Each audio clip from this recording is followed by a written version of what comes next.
Une étincelle embrase le Sahel. Un jeune capitaine surgit au sommet de la tempête. Le Burkina Faso sera-t-il maître de son destin ou simple figurant dans une pièce écrite ailleurs? Ibrahim Traoré, à peine trentenaire, se retrouve projeté au centre d'une crise enfouie depuis plus de 30 années. Ce pays, trop souvent éclipsé par l'actualité internationale, capte soudain l'attention du monde entier. De Washington à Moscou, chaque geste, chaque mot prononcé à Ouagadougou devient le sujet de toutes les spéculations. Mais la crise ne se limite pas à la géopolitique.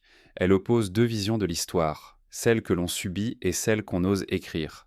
Traoré construit-il un futur inédit pour son peuple, ou joue-t-il un rôle imposé par des puissances qui manipulent les fils depuis des générations? Pour les Burkinabés, mais aussi pour toute l'Afrique de l'Ouest, l'enjeu est colossal. Saisir cet instant, c'est s'offrir ou perdre une bifurcation qui pourrait redessiner la politique, l'économie et la sécurité de la région pour des décennies, voire pour toute une génération. La tension est partout.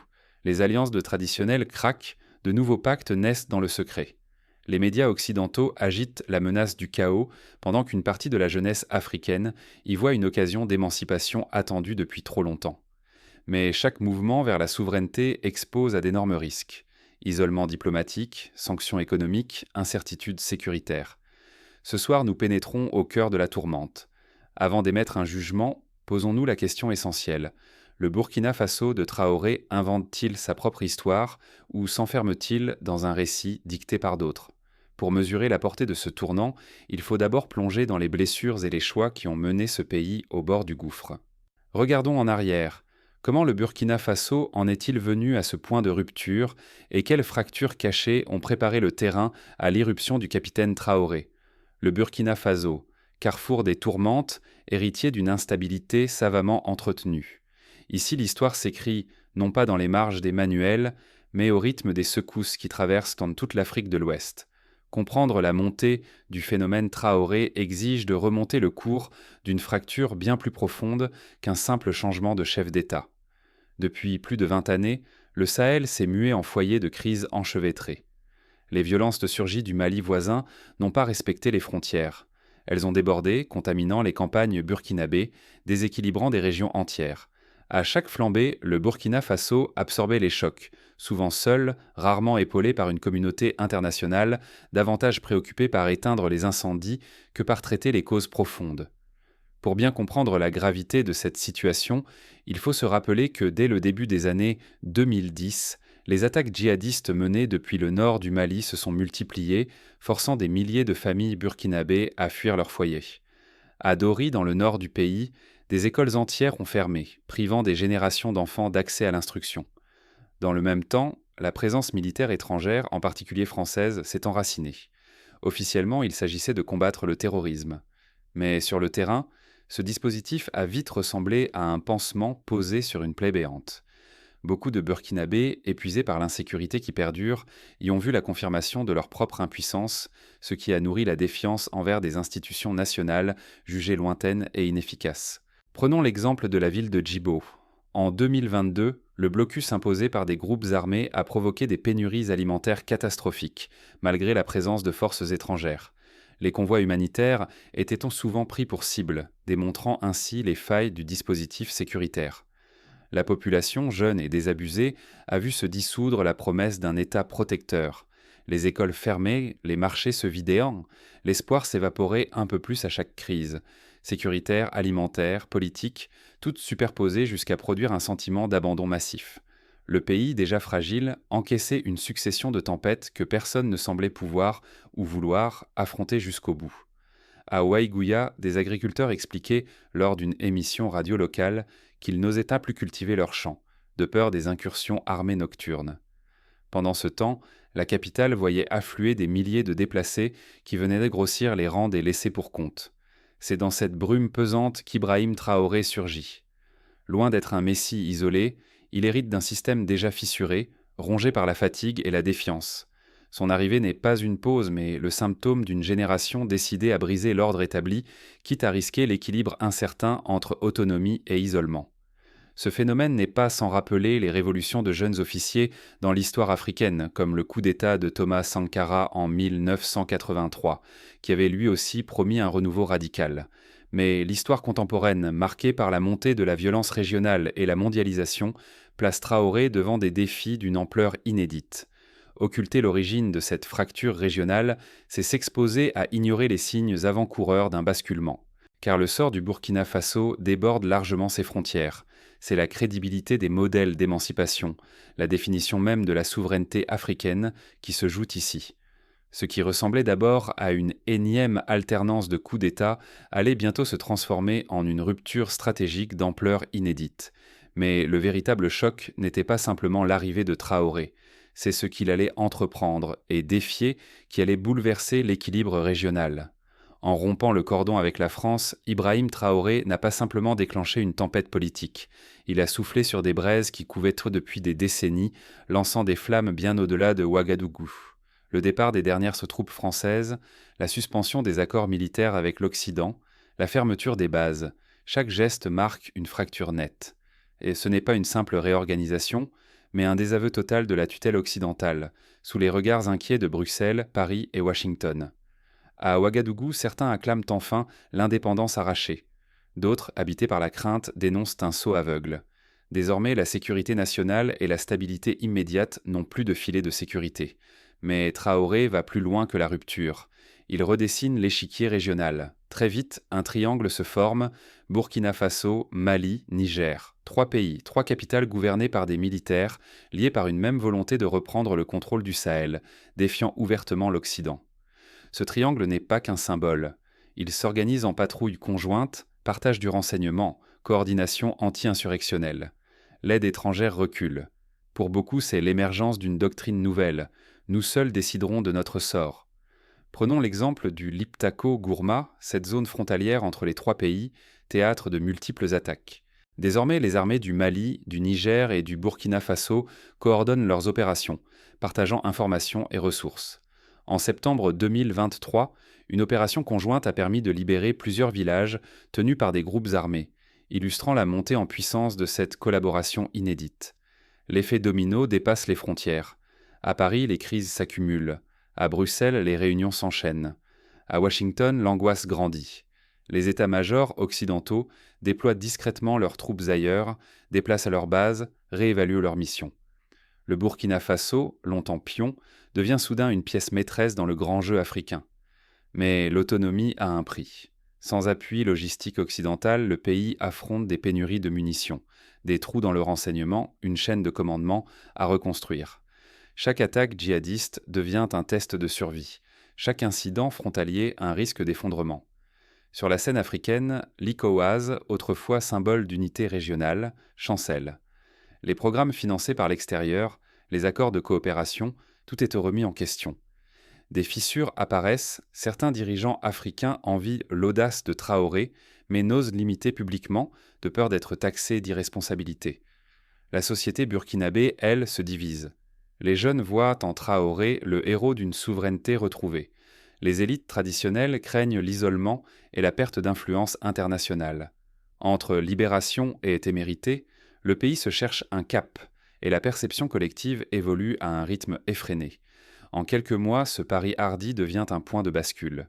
Le Burkina Faso cesse d'être un laboratoire. Il incarne désormais le risque ou la promesse d'une Afrique qui n'attend plus le feu vert de ses anciens mentors. Pour illustrer ce phénomène, rappelons l'onde de choc provoquée dans les sociétés civiles des pays voisins.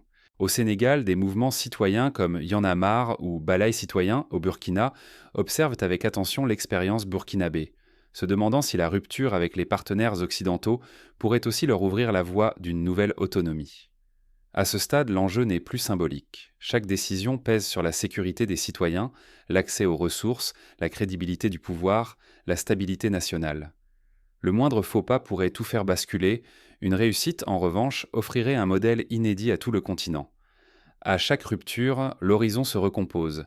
Les défis affluent, les alliances se transforment, et la carte du Sahel ne sera plus jamais la même.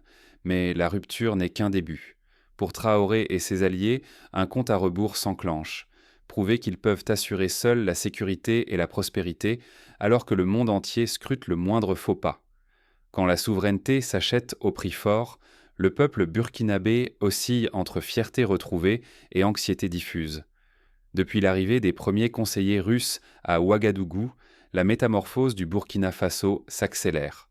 Le pouvoir renégocie de fond en comble les contrats miniers, cette fois-ci au détriment des anciennes puissances européennes.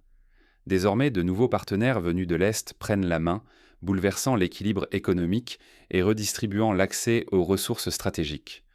Pour illustrer ce virage, pensons à la mine d'or de Yaramoko, longtemps exploitée par des groupes occidentaux.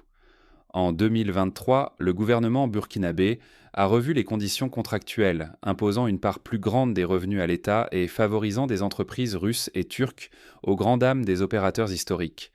Dans les rues comme sur les réseaux sociaux, la défiance envers l'Occident atteint des sommets inédits. La jeunesse, portée par un discours de rupture, brandit le patriotisme comme un étendard.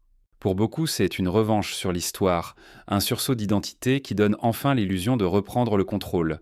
Mais sous la vague d'euphorie, une partie de la population s'inquiète. Les plus âgés, hantés par le souvenir des années noires, redoutent le retour de l'instabilité et des privations.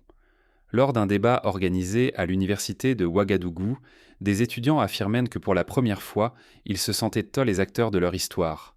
Mais un doyen rappelait que la fierté nationale ne devait pas faire oublier les difficultés économiques croissantes et le risque de voir ressurgir des divisions internes. La circulation de l'information se transforme radicalement.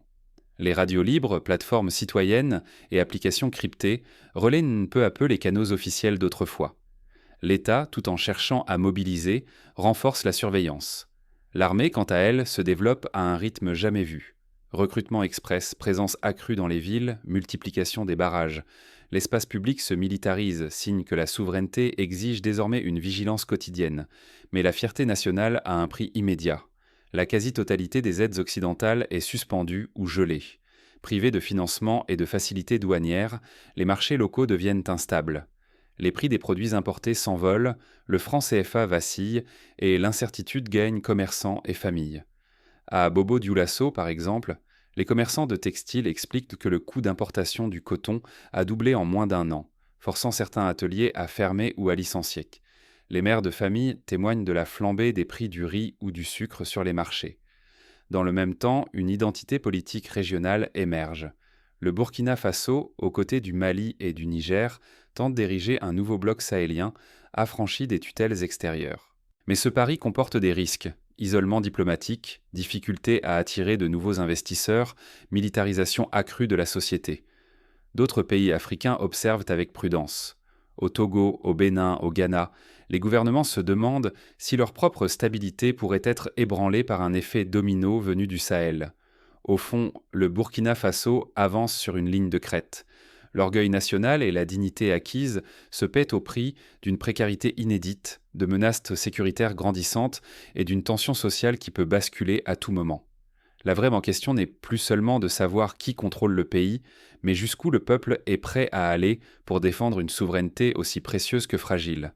Mais cette quête de souveraineté, aussi risquée soit-elle, suscite l'attention et l'inquiétude bien au-delà des frontières.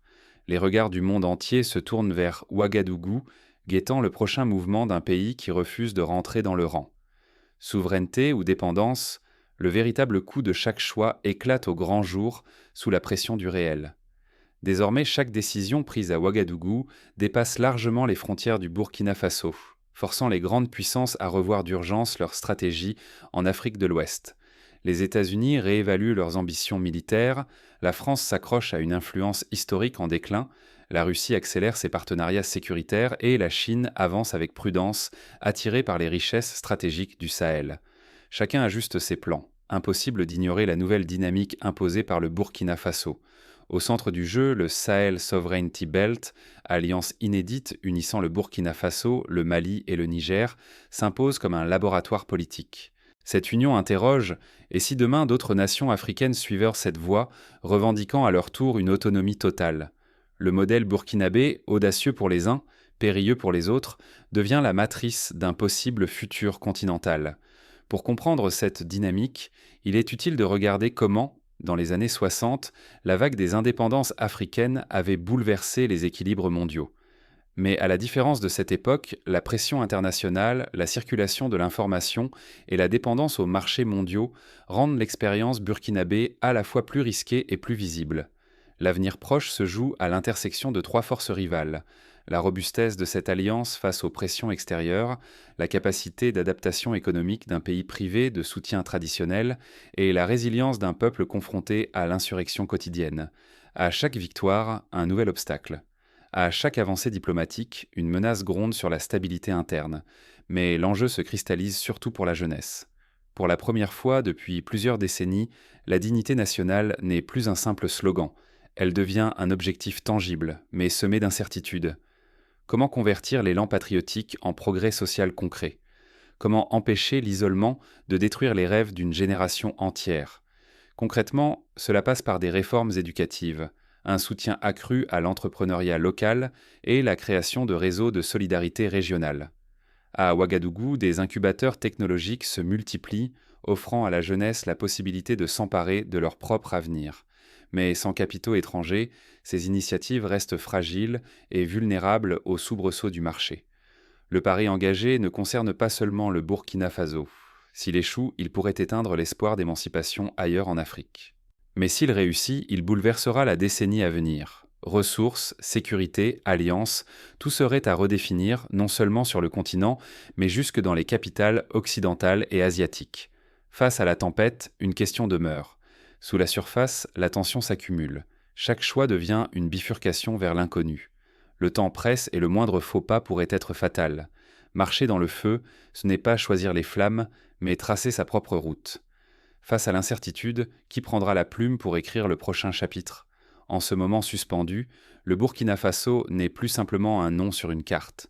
Porté par le capitaine Ibrahim Traoré, ce pays longtemps relégué à la marge s'est hissé au centre d'un pari sans précédent.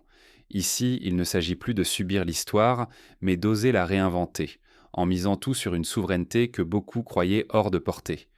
Chaque décision prise à Ouagadougou résonne bien au-delà de ses frontières. Tourner le dos à des décennies de tutelle occidentale, nouer des alliances inédites avec des voisins tout aussi déterminés, rompre avec des modèles qui paraissaient antinamovibles. Tout cela n'est pas seulement un acte de défiance, c'est aussi une tentative audacieuse de forger un nouveau chemin pour l'Afrique de l'Ouest.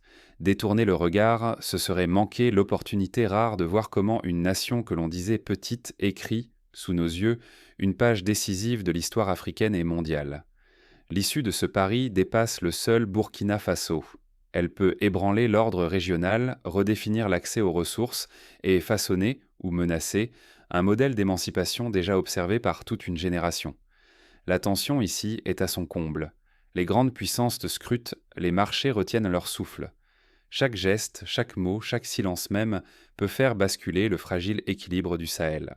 Le choix de Traoré agit comme un miroir tendu à tout le continent. Faut-il s'accrocher à la sécurité trompeuse de l'ordre ancien ou oser la route incandescente de l'émancipation, quitte à risquer l'isolement? Le Burkina Faso a choisi de marcher dans le feu, non pour y disparaître, mais pour forger sa destinée à vif. Mais qui tiendra la plume pour écrire la suite? Le pari de Traoré aboutira-t-il à une renaissance ou plongera-t-il la nation dans un isolement plus profond? L'enjeu est immense pour Ouagadougou comme pour Bamako, Abidjan ou Dakar, et les observateurs du monde entier le comprennent. Ce qui se joue ici pourrait redessiner la carte du pouvoir en Afrique et au-delà. Car parfois, ce sont les nations qu'on pensait petites qui ébranlent les lignes. Ici, au cœur du Sahel, un peuple a choisi sa route, sans aucune certitude d'arriver au bout. Mais la page reste blanche et tout reste à écrire. Pour conclure, que peut faire chaque citoyen, chaque jeune, chaque décideur pour ne pas rester simple spectateur? L'histoire n'est pas figée. Soutenir l'éducation, investir dans l'économie locale, renforcer les institutions démocratiques, exiger la transparence du pouvoir, voici quelques pistes concrètes pour inscrire la souveraineté dans la durée. Comme l'ont montré les expériences passées, du Ghana de Kwame Nkrumah à la Tunisie post-révolution, la route de l'émancipation est longue, sinueuse, semée d'embûches, mais elle appartient à ceux qui osent s'y engager. Le Burkina Faso écrit sous nos yeux un chapitre inédit. Il appartient à chacun de décider s'il veut en être l'auteur ou se contenter d'en tourner la page.